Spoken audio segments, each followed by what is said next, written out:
It's Justice Thursday. Just to have a conversation about the judiciary, okay? And the law and order. Today, we are joined by the Vice President of the, not Republic of Kenya, but the Law Society of Kenya. Just as powerful. Just as powerful, right? Just as influential. Her name is Faith Odhiambo. Good morning. Good morning. Welcome again to Kenya's biggest conversation. It's Auntie. How you doing? I'm doing well. Yeah. Yeah. You're here because we want to talk about, Justice Thursdays and what the LSK has been doing. LSK is up in arms and saying, there is a clawback on the rule of law in the country and observance and respect of court orders. And we want lawyers to come out and tell the executive that you don't have an option. You'll tell us all about it. But City will welcome you with the day's proverb. Yes. This week's proverbs are from the Republic of Kenya. And they're in Kiswahili. And we will want you to, first of all, translate them to English and then give us your interpretation. Sawa? Kazi mingi asubuhi, man. Ni kazi mingi. Ya asubuhi. Well, given that you've actually constructed an understandable sentence in Kiswahili, we understand that hii ni kazi mingi. That's an appropriate sentence. Okay, let's ongeza the kazi mingi, shall we? Okay. This proverb is controversial. Very. Hata matumbo ni nyama. My colleagues here said that's not a proverb. They said I woke up in the morning and figured, what can I say? Oh, you ate matumbo for breakfast? So I told them that I prepare these things week in advance. Matumbo fried. I am seeing the list. My husband would love that proverb. Matumbo ni nyama. Now, this is what happens when somebody has a good husband.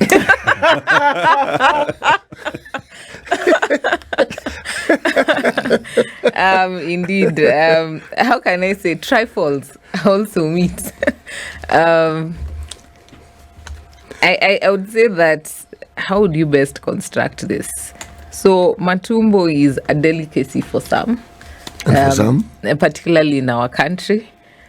And I think also in your country, how it's prepared, the suya, the one with trifles. If you do. Okay, no, not really. Well, okay. Yes, also a delicacy. Yeah. Let's just put it like that. And as much as it's not the prime beef or goat meat that people would ordinarily want to celebrate, if you can't get what's the next best thing, they would settle for matumbo. Yeah.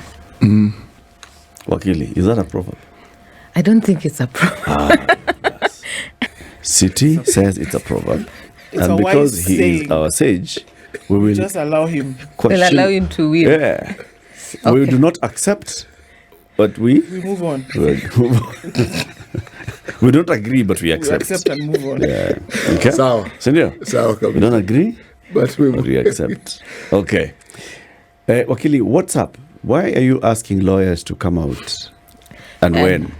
So we are asking lawyers to come out tomorrow, Friday. We are meeting at the Supreme Court at 10 a.m. in the morning, in the a.m. to march, and we are going to have a peaceful protest. The mandamano will be on the streets, and we are telling the executive that you must obey court orders.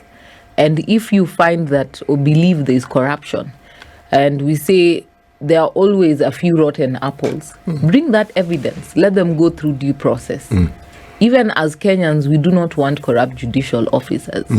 But you cannot label everyone corrupt for the purposes that suit you. So one day when they are singing to your tune, they are the best. We should support them, give them more money, sing praises. We see you attending meetings together, hosting them at the State House. When they say, no, Mr. President, you're wrong, they are corrupt, they are thieves, they are taking away hope from Kenyans. So this labeling of the judiciary as a wholesale is something that we don't agree to. Pick out who are the wrong, who are the corrupt officers. Let us deal with them in accordance with the law. We have a constitution that he should protect, having sworn to protect that constitution when he took office. And therefore, the constitution provides the procedures in how you should deal with corrupt judicial officers. We have the Judicial Service Commission that you should be able to table that evidence. Let them be processed. Let them have their fair day in court. Then let that decision be made. So it's a demonstration against the president? It's a demonstration against all utterances, including the utterances made by the president. So you note, apart from the president, there have been CSs and some MPs allied to the ruling party that have also been saying court orders are papers and things like that. So that's our demonstration, because our country is based on the rule of law. We have a constitution that guides how we work and how the three arms of government are supposed to work independent from each other, and how they have set, the constitution has set checks and balances against the three arms. Okay. So we expect that to be upheld to the letter. What's wrong with the president saying what he has said? Well, I would want to say, when you want to turn an institution or people against an institution, you start by labeling them, so that it'll be easy now to start attacking and destroying that institution. Now, when we hear it's coming from the head of state, it makes it easier now for the rest of the officers in the executive to pick up from the queue. It starts from the top. So we now have CSAs and MPs coming out and senators coming out to say similar utterances. So what does it mean also, in the same tenets that he says that this judiciary is preventing people from getting what they deserve? What happens when the same citizen has a claim against that same executive? If they bring before the executive, the judiciary gives an order, now you cannot proceed with that order, because that same executive is saying that these court orders are papers. They're nothing that can be respected. So how are we going to protect the rights of these same citizens in this country? Because without a doubt, there are citizens who will bring claims even against the government, against also some of these top officers in the executive. So what happens to those rights? When we see the government moving to this trajectory, we're seeing a situation where we're trying to claw back. We have a history in this country. And before the 2010 constitution, why there was that overarching support and people came together, different divides, different tribes, different denominations, to agree on a new constitution, is because we realized that we do not want the era that we are coming from in the old constitution. We had totally authoritarian president. All power lied on the president. And as I was making a joke before you started the show, was that you'd have to watch news to see if you had a job or not. And there was the joke about the red phone. I would say that at a meeting at the NCAJ once, where after the Law Society had made a lot of noise of us seemingly seeing a close relationship between the executive and the judiciary, and he promised that there's no red phone that he uses to call the judiciary. Yeah. But now this is not even a scenario of a red phone. This is a direct call of and threatening of fear to the judicial officers. Because if you feel that as a judicial officer, they are human beings. They go home, they have families. So if the head of state is telling you, we will deal with you, because you're stopping what they want, what is going to happen to the independence of our judiciary? What reason would the president have for wanting to destroy the judiciary? We are not talking about some adopted institution. We're talking about an independent institution which makes up government, right? Executive, judiciary, legislature. We know that. What reason would the president have to want to now make this three-legged stool two-legged, knowing very well that the judiciary is responsible for a number of activities that constitute government, and that without a strong judiciary, then you have so many loopholes through which so many things can happen? Why would he want to disempower that? And that's why the Law Society is coming out strongly. And as per our role, we are advising the government and telling them, no, that's not the right way to go. Because the judiciary is a very important tool, even for investors. Because part and parcel of what investors will look for in a country is that, are you able to have dispute resolution? Can it be resolved quickly? And do they uphold the decision of the courts? Because no investor will want to bring their money into a country when they know if there's a dispute, especially against the government, they're going to lose, and they lose their investment and their money. They will go elsewhere. So we are telling the head of state, you need to rethink your steps. And why I say this, and the fear that we also have, our neighbors just at the north, Tunisia, just from 2022, there's been, President Said, we have seen a deterioration of the rule of law. First, he started by dismissing 57 judges and prosecutors, saying they were corrupt. No proper judicial process was followed. The court issued an order, reinstated them. He ignored it. Okay. Next, thereafter, he went after the advocates that were defending these judges and prosecutors. Thereafter, he arrested politicians who came out to protest, 30 politicians.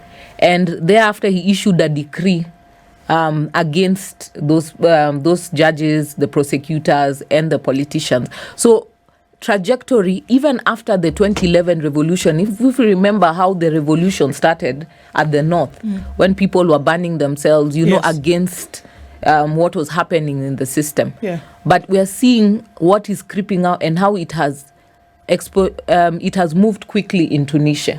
And we're saying if we don't watch out, we have a history in this country. We have seen how things were so terrible that people were even afraid to have this discourse that we're having openly at the radio station. So we are saying we don't want an opportunity for us to claw back and that to happen. We are a new dispensation.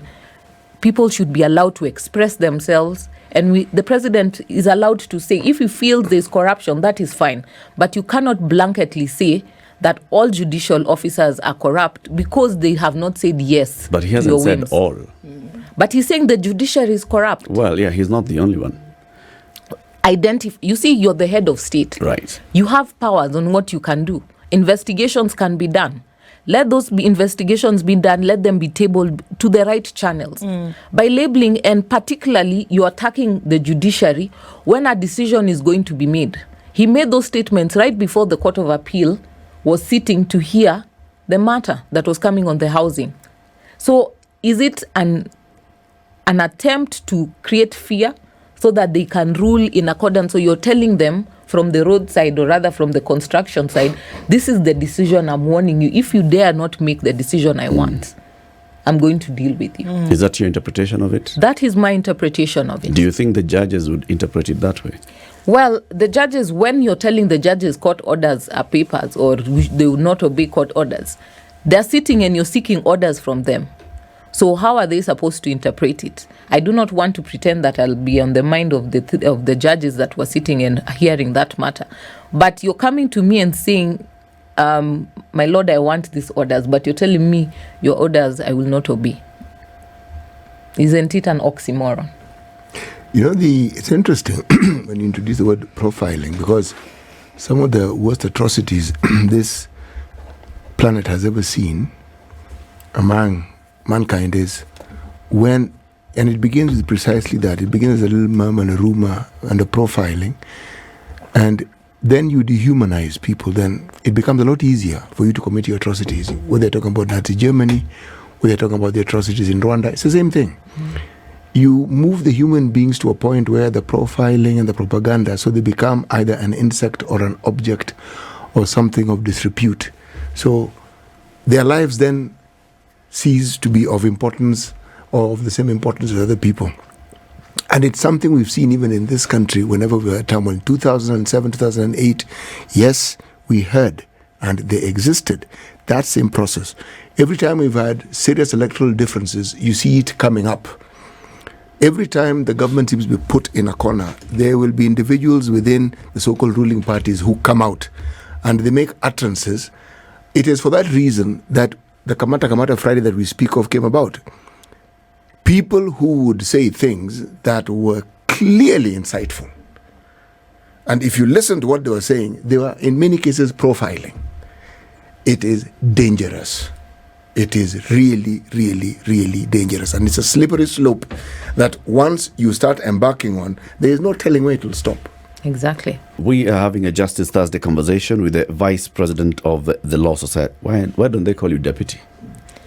Because our law provides for vice president. Change it, Buana. There's only one deputy president in this country. The law is clear. There's also this, and there's one president in this country. There are many presidents. Now but there are one many deputy. presidents. But one deputy. The vice president of the Law Society of Kenya, Faith Odhiambo, is our guest this morning. Madam VP, are you also taking action or against lawyers who have said the same things? For example, your former presidents, Amenasir Abdullahi, senior counsel, former president Paul Moita, senior counsel, they've come out and said, well, yeah, there are concerns about corruption in the judiciary. What the two have raised is indeed a concern for many members of the Law Society. They have said there are areas that they are of concern that we need to deal with. And I think even Ahmed Nasir has come out very clearly. Even from last year, there was a colloquium he was supposed to attend, and he also raised that was something he was going to come and talk about concerns of there being creeping corruption at the judiciary. And that is the challenge that he says he's had is, tabling what is the JSC doing. But you see, he's addressed it also at the JSC level, the correct channel in which we should be dealing with corruption. So I agree to the extent that what we need to fight corruption at the registries, at the judiciary, and also judicial officers that are corrupt. But what I don't agree is coming out to blanketly label and try and profile the judges as a general that they are corrupt. Because that what does it mean for you and me who are coming before those same courts and seeking justice? What we want to do is we have to fight corruption jointly, collect evidence, table before the Judicial Service Commission, and ensure these corrupt officers are removed. Well said, well understood. Yes. So have you summoned your two senior members to come and tell them this is what you ought to be doing? Because when they make public statements, when senior counsel, respected lawyers, go out and say there's corruption in the judiciary, not once, not twice, not 3 times Ahmed Nasir has said this.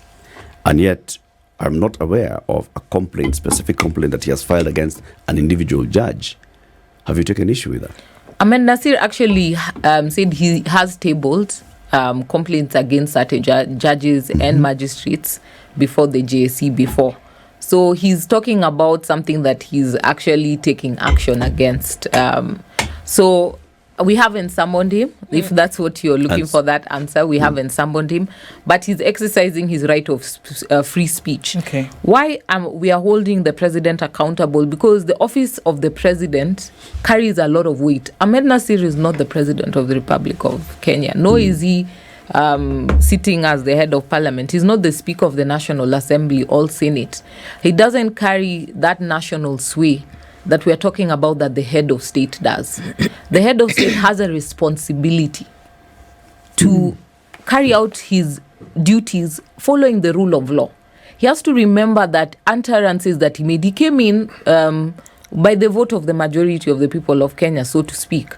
And therefore, with that support that he has, the utterances that he makes can shift and sway how the people of Kenya look at this judiciary. He carries a lot of responsibility on his back. Ahmed Nasir has not vied for any political seat in terms of national politics. That he can change a whole constituency on how they are looking at that judiciary. He can shift public perception. But yes. Because of also his political weight. Of course. Same weight, one would argue, that Raila Odinga carries. Yes. He's also made such several times. And remember when Raila made the statements and they said, let's do a march to the Supreme Court and bring the people against the Supreme Court. He was advised against it because what would it mean for the rule of law? Well, politically for your people, you win. But what would it mean for that arm of government? And he decided not to. But here... He didn't stop making the statements. He didn't stop, but he didn't make that move, which would have had a great impact. Now, what we see is, apart from the statements of the head of state, they have now gone ahead to effect their threat. The Finance and Planning Committee and the Housing Committee have moved on. They are carrying out the stakeholder engagement and they are moving to the next process. So they are moving, and I had the sentiments that Farah Malim was making recently, that They're trying to imitate the UK parliamentary system where they feel that they're supreme and you cannot stop. And we all know that the executive has majority in parliament. So these two arms of government are purporting to override the independence of the judiciary. So our system, our constitution is not like the UK system. We have checks and balances. They must abide by the court orders. The court has said stop. You ought to stop. You can't say we have stopped, now we are doing it differently, so that you think you're trying to circumvent the court order. That has to stop. So you see, the president has not only made utterances, but they have gone ahead with their threat and they are proceeding. And if you saw the recent statements that he made, he again profiled that these people are thieves, these people are corrupt, that you're stopping, these people are poor, they don't have homes. And you're touching the emotive part of the members of the country. Of course, everyone wants a house. Even you today, if you're told that you have an opportunity to get a home and it's these judicial officers that are standing at your way, you've already profiled them. You've created them as an enemy to these members of the public. But that is not what the judiciary is doing. Due process must be followed. And that is what we want this country to be run on, the rule of law. So it's not what Ahmed Nasir has not made. He has made utterances, but has he gone ahead and done anything in abuse of any court orders? He hasn't. What would the process look like, Faith? Because here we're talking about, because I think sometimes when we hear things like this, we gloss it over, sometimes, unless now, of course, going to go and say lawyers come out and protest against things like this. But it actually is serious when we talk about, again, an institution that forms the operations of government. It forms the character of government, and it carries agency when we are talking about how a country will be ruled. Now, if the executive has made utterances, it would appear as though he believes some of the things that he's saying when it comes to the recent statements. And you've said this several times, that if there is an issue, carry out the due process.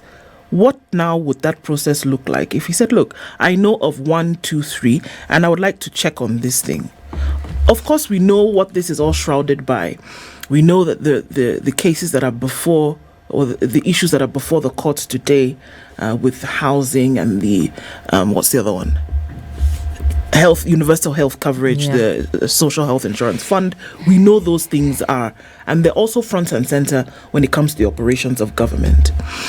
But truly, if there is corruption in the judiciary, just as serious a thing, what would the process look like? If he said, we're going to actually deal with this thing like he has said, what should actually be done?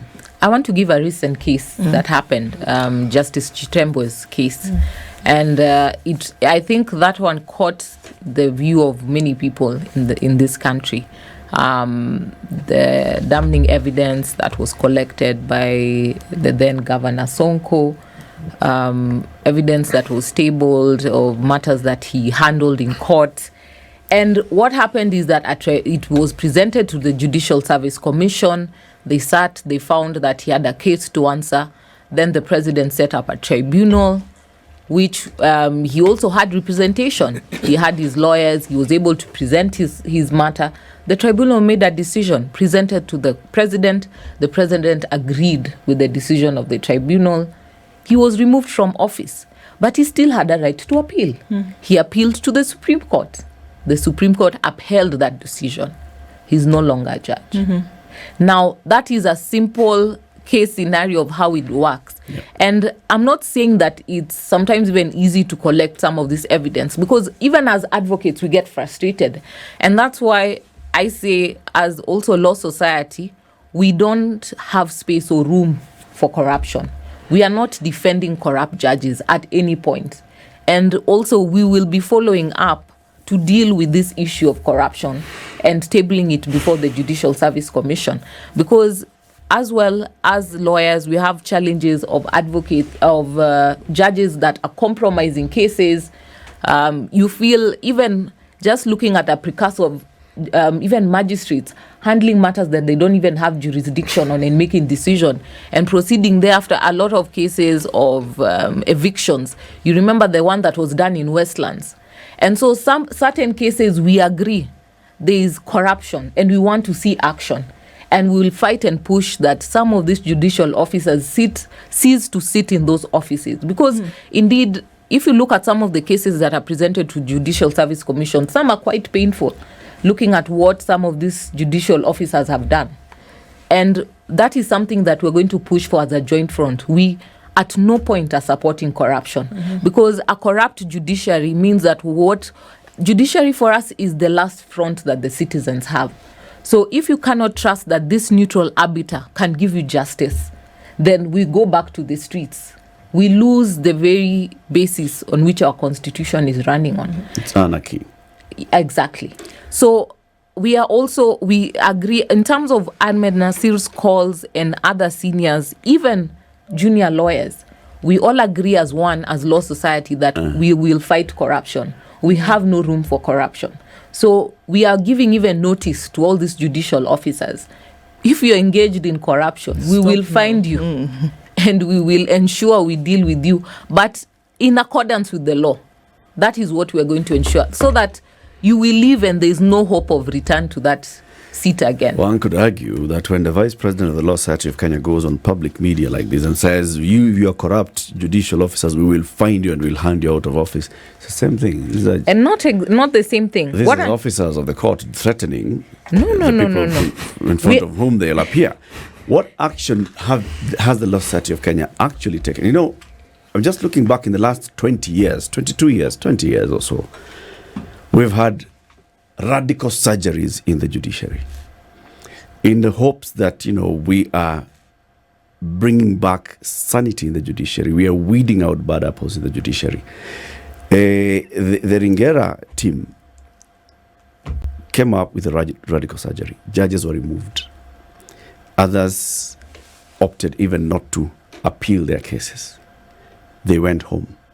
Soon after, we have a new constitution, and the new constitution, one of the first things that it addresses is there might be bad apples still left in the judiciary.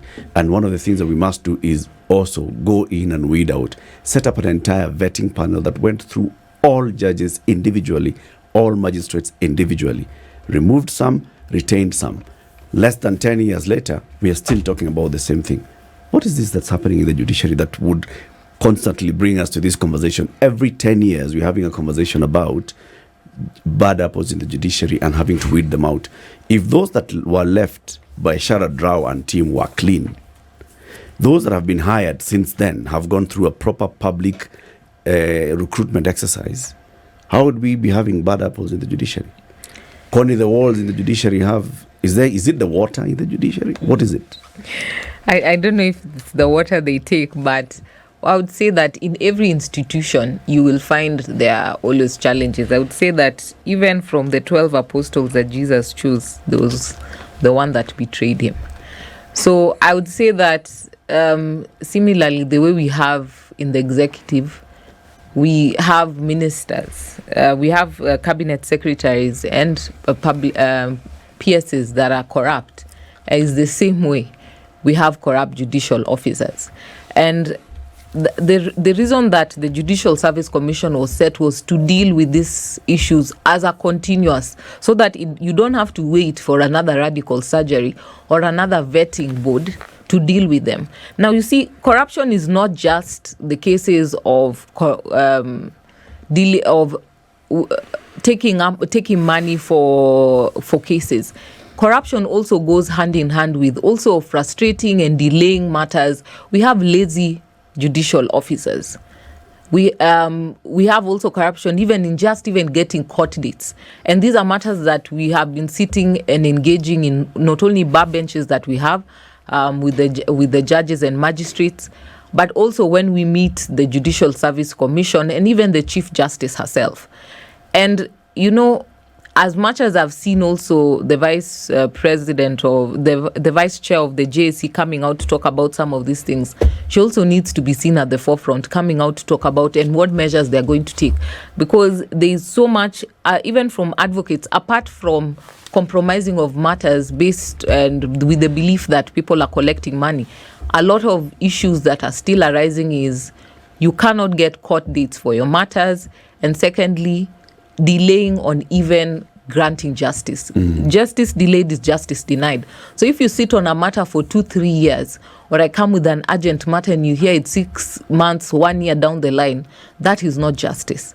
So those are part and parcel of also the things that the Judicial Service Commission is supposed to deal and handle these complaints as a continuous process. Have you taken specific cases to the Judicial Service Commission as Law Society of Kenya against specific judicial officers and said, based on how this judicial officer is conducting themselves in office, they are denying justice to the people? Have you taken such cases? So within this last 2 years, we haven't taken cases. But what we are working on is a task force that will be able to handle. No, it's a task force run by the Law Society itself. So what we want to do is, because we have been able to collect complaints from different stations, we have 8 branches at the Law Society. Madam Vice President. Yes. What powers does the Law Society have? We can't table. What powers do you have? In terms of being able to deal with... Can you licensure? Can you disbar a lawyer? Disbar a lawyer? What powers do you have? You can be struck off. We have a disciplinary committee. Okay. But not for judges. We don't. No. Yeah. No, I'm not even going there. I'm just saying what powers you have, because all these people, even judges, are members of the Law Society. Am I right? No. Are they members of the Law Society? They are members of the Law Society. Okay, thank you. Now, the reason why I asked the question is this. Going in tandem with Eric's question, in the last 2 years, how many lawyers have you disbarred? We issued a notice. Okay, in the last 10 years, let's not put it in a tight spot. How many lawyers do you know of who have been removed from the roll or from the register because of misdeeds? I think we removed, the last time the CRJ published, there are about 40 lawyers. How many lawyers are there in the country? We are now running to 23,000. Okay. Now, the reason why I ask, every time we talk about corruption in the judiciary, it is not possible for judges to be corrupt on their own. Exactly. Your members are part and parcel of the corruption, if indeed it does exist. The only problem is this. When we find judicial officers, judges, magistrates involved, their offices have gravitas. The effects of the decisions they make, if indeed they entertain and are part and parcel of the corruption, it is immense. That is the problem. But it isn't possible for it to be what it is, or it is alleged to be, without the participation of your members and you, learned friends. Now, if this then is the case, are there people, as we talk about corrupt judges, corrupt magistrates, lawyers who are known to collude with these people and who are part and parcel, whether as bagmen, because there are people whose job is to carry money. Okay? Hiyo ndio hata inajulikana huyu kazi yake, ukitaka kwenda kwa fulani, yeye ndiye atakuelekeza kwa fulani. Okay? Now, how do you deal with such cases? City, you see, the thing about such an arrangement, it is a cartel. Unless the cartel, there is a whistleblower who is going to table that evidence. How will you come across it to be able to deal with it? So unless someone within the deal was unhappy or someone is cheated, that's how the information now comes to the fore, and then we're able to deal with it. And for our lawyers, we take them through the same process, due process. We just don't disband our lawyers. There's a disciplinary committee. They're taken through due process. They present themselves, or they get an advocate to present them, and then is when a decision is made and they're disbarred. So the problem is, for such corrupt arrangements, the reason why cartels are difficult to find is, as long as the cartel is happy, no one gets to know how the cartel works or information on how to deal with that cartel. Now, you remember, even the videos that were shared by Sonko, there were allegations here and there about advocates being involved.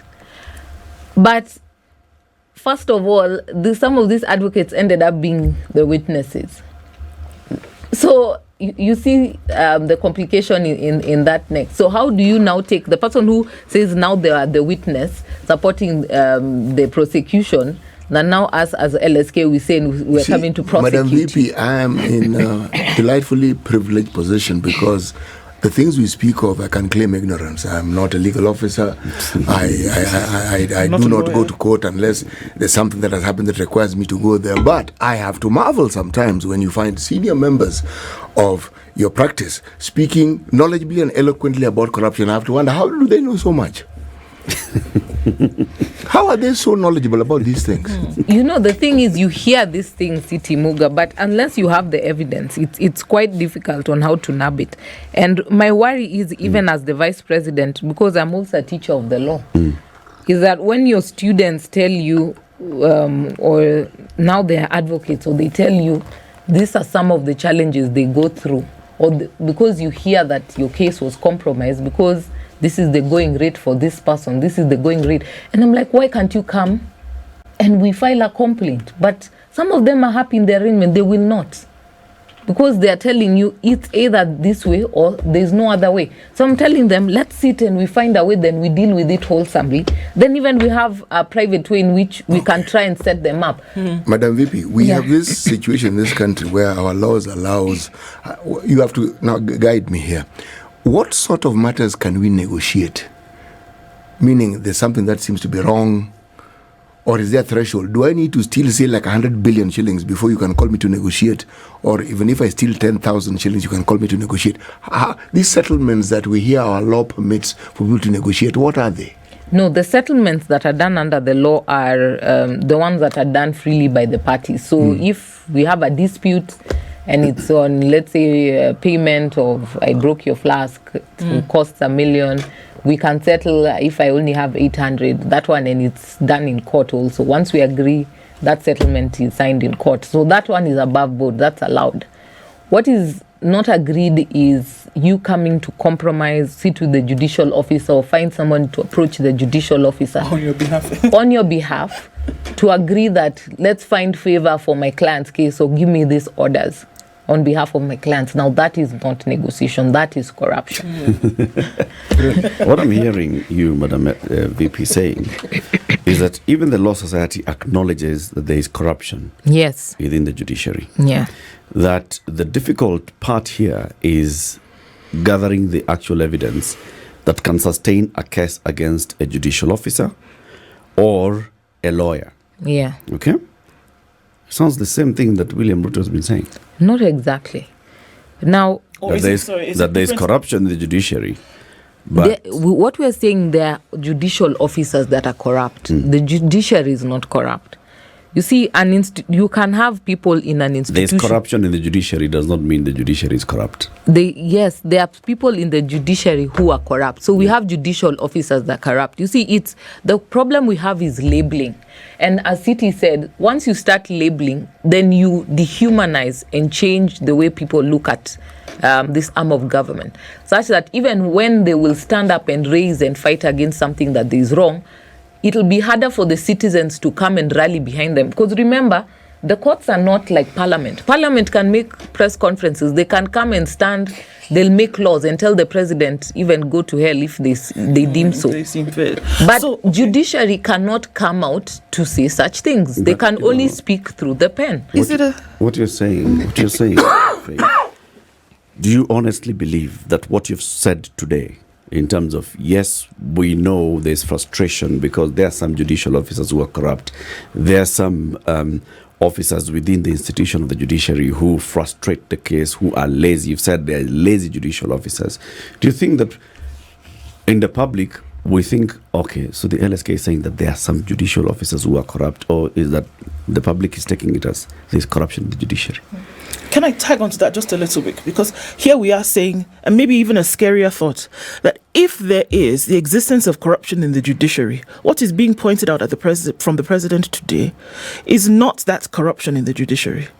That it is the notion of corruption in the judiciary because particular rulings have not gone in the direction in which you would like them. For me, that's a scary thought, as opposed to dealing with this monster that could be corruption. Are we saying that it has come out in the manner it has come out because rulings have gone in a certain way?